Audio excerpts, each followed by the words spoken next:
Hi mga ka-thinkers! Welcome back again to our channel, and our topic for today is about the tutorial on how to pay real property tax online. But sa dalaget lang ni siya mga ka-thinkers.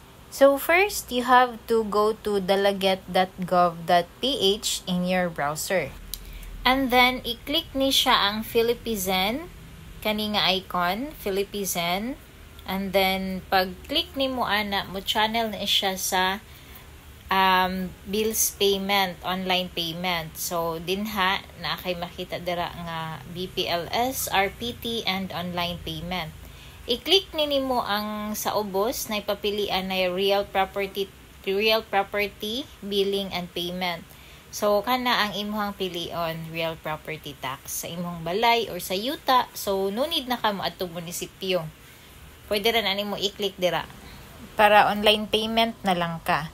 So, no need na ka atong munisipyo, no? Pag-click ni mo mo direct na siya dito sa real property and billing payment. I-input ni mo imong email address. Need na siya din nga butangan og email address and mobile number kay mag-send man na sila og e-receipt. Mag-email sila sa imong resibo. So, kana imo na siyang inputan dira og mobile number. Okay? And then, click next. Next sa ubos, imo na siyang i-click. And then, naay mo send nga OTP, which is one-time PIN sa imong mobile number nga gi-input. And then, after nimo ma-input na siya, i-click gihapon nimo ang next nga button dara sa ubos.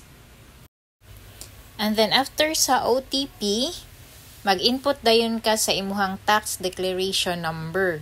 So, ang imong tax declaration number, makita na naanan siya sa upper left sa imuhang tax deck. So, kana inputan na nimo din nya pag input nimo ang katudyong katong whole jud nga murag 6 digit ba na siya. Unya i-click gihapon nimo ang next sa ubos. Continue lang na nimo ang instruction, okay?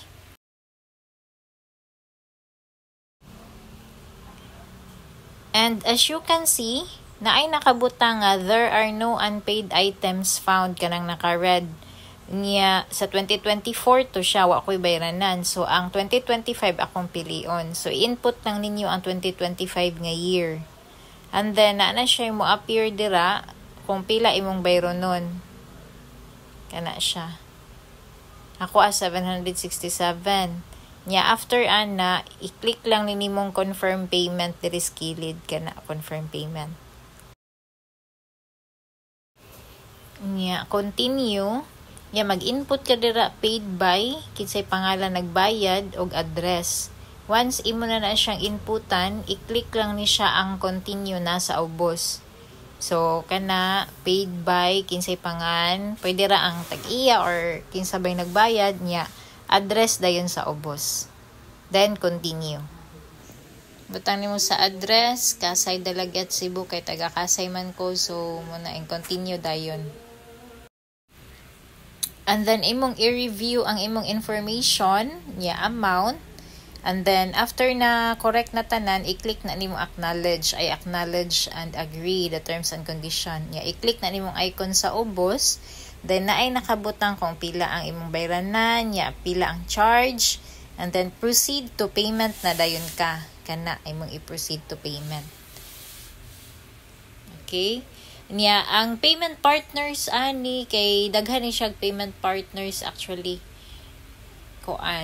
nanay makita dira nga mga payment partners. So i-click na nimo ang pay now. Pwede kag GCash, PayMaya, SPay, SPay, GrabPay, Palawan Pay. Nya kani mag-input ka mo ni akong payment result.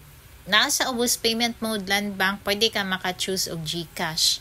Unya, sa payment result successful, mo appear na siya, and then mag-email siya transaction success.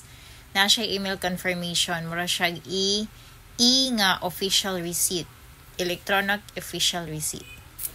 That's all mga ka-thinkers. Thank you for watching my video.